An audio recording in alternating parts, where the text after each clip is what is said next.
Sabay-sabay natin alamin ang mga kaganapan na nangyayari sa ating bansa.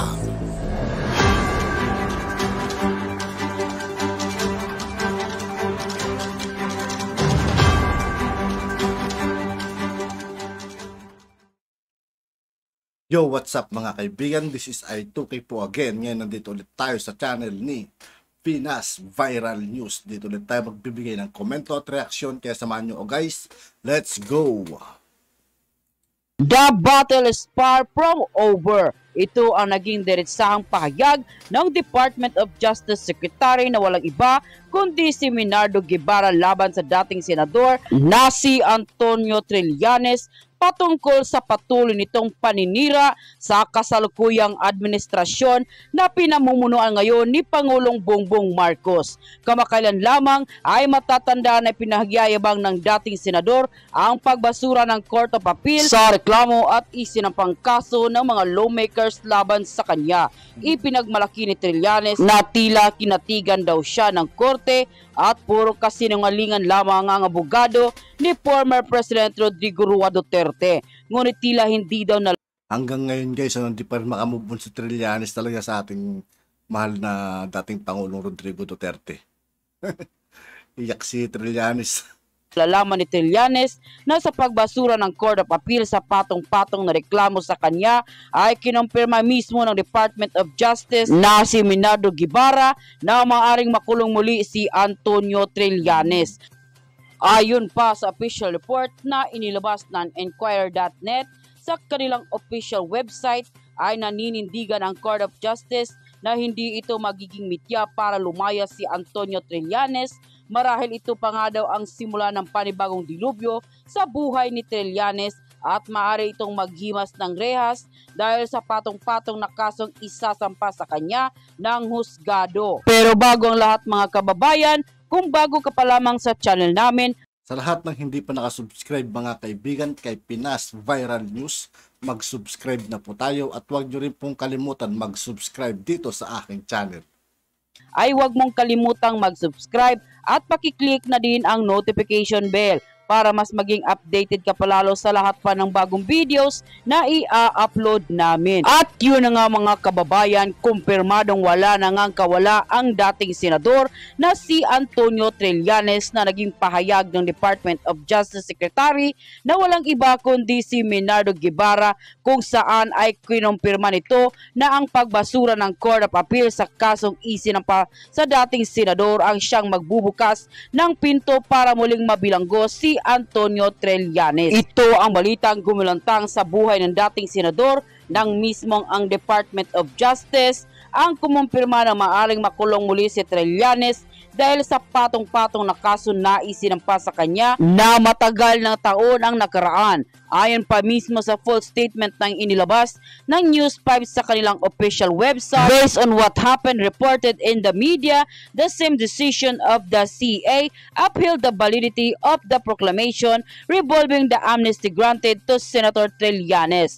Is this so? It happens a number legal option to the government, and if may say, the battle is certainly far from over. Secretary Menardo Guevara, Department of Justice. Matapos nga ang naging maanghang na pahayag na ito ng Department of Justice na walang iba kundi si Menardo Guevara, kanyang kinumpirma na dapat daw ay hindi nagyayabang ang dating senador na si Antonio Trillanes, gayong hindi patapos ang kasong kanyang kakaharapin na isinampa ng makararaming abogado laban sa dating senador. Ayon pa sa naging official report na inilabas ng Enquirer.net sa kanyang official website, Justice Secretary to Trillanes don't celebrate yet.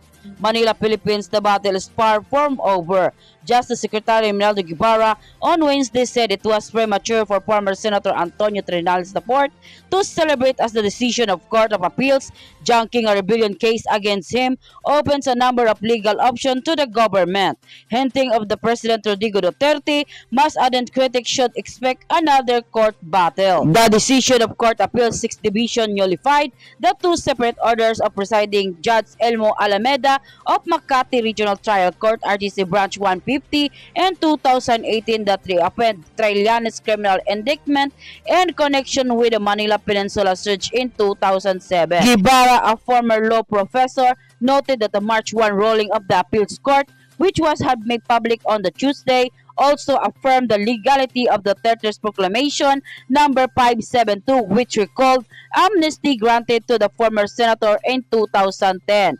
Legal option, if this is so, it opens number of illegal option of the government, Guevara said. It's a Bible message to reporters. And if I may say, the battle is certainly far from over, he added. He said that the Solicitor General Jose Caleda would discuss the next legal move of the government. Rinaldo Robles Trillanes' lawyer admitted that the CA decision gave an opportunity for state prosecutors to pursue a new criminal complaint against the rebel soldier turned lawmaker. Kaya't ayon mismo sa naging balitang ito ay tila mapupuspon ang pagsiselebrate ng dating senador na si Antonio Trillanes dahil mismo sa naging exclusive statement ng Department of Secretary na walang iba kundi si Menardo Guevara na sapat ang ebidensya ng Kongreso at ng abogado para ibalik sa kulungan o maghimas muli ng rehas ang dating senador na si Antonio Trillanes. Badat pa ng marami sa ating mga kababayan ay talaga namang daw natutuo ang karma.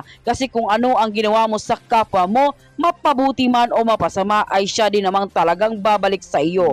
Kagaya na lamang ng nangyari kay Trillanes na wala nang ginawa kundi puro na lamang paninira sa nagdaang administrasyon na pinamumunuan ni dating Pangulong Rodrigo Roa Duterte. Kahit wala namang ginagawang masama, si dating Pangulo ay kanya pa rin sinasabi na mali ang pinaggagawa nito. Dagdag pa di umano nila, wag na lamang daw umasa si Trillanes na makakalaya pa siya kasi sa dami ng kasalanan sa kanya, ginawa ng kulang pa daw di umano ang paghabang buhay na pagkakakulong at maihatol sa kanya. Kasi hindi daw natutulog ang karma at yun daw talaga ang sumasapalpal sa buhay ngayon ng dating senador na walang iba kundi si Trillanes.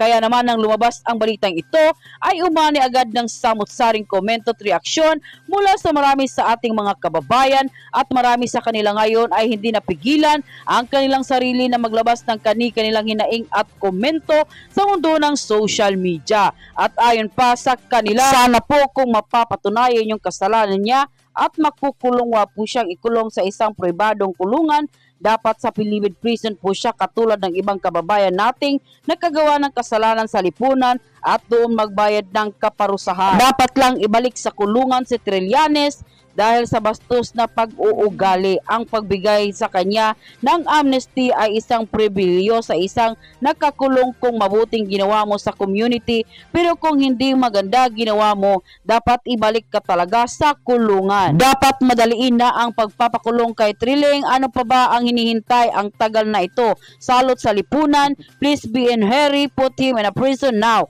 Ang tagal na namin hinihintay yung desisyon ng Korte Suprema. End quote. Sa naging komento na ito ng marami sa ating mga kababayan ay kumpirmadong gusto na nilang makulong ng tuluyan ang dating senador na walang iba kundi si Antonio Trillanes kasi sa dami pa daw na kasalanan ng kanyang ginawa ay dapat sa kanya di umano itong pagbayaran hindi lamang daw ng ilang taon ng pagkakakulong kundi panghabang buhay na pagkabilanggo ang nararapat sa kanya. Dagdag pa di umano nila ay wag na lamang daw umasa si Trillanes na tuluyan niyang makukuha ang kanyang inaasam na kalayaan kasi gagawin di umano ng mga abogadong nagsampa ng kaso laban sa kanya ng lahat ng kanilang makakaya para lamang masigurado nila na mananalo sila at matatalo si Trillanes at mahahatulan ito ng parusang nararapat lamang ihataw sa kanya. Payo pa ng marami sa ating mga kababayan ay imbis na lumaban at palaga ng Trillanes lahat ng kaso na isinampa laban sa kanya ay dapat tanggapin na lamang niya ito at aminin ang lahat ng kanyang nagawang kasalanan at humingi ng tawad sa taong bayan upang sa ganun ay bumaba pa ang kanyang sentensya at may posibilidad pa na mas mapatawad pa siya ng marami sa ating mga kababayan na naging biktima ng kanyang pinaggagawang kasalanan sa ating mahal na bayan kasi pag hindi daw niya gagawin ito ay baka mahuli ng lahat, baka pagsisihan niya ito ng panghabang buhay. At yun na nga mga kababayan, ano na ang masasabi mo kung meron kayong hinaing at hanggang ngayon di pa rin makabubun talaga si Trillanes. Sana nga makulong na to eh. At yun nga po mga kaibigan, dito po nagtatapos ang ating reaction video. Muli ako po si I2K ng Sundalo ng Dunggalo at 811. Maraming salamat sa patuloy na pagsuporta. Yeah, peace out.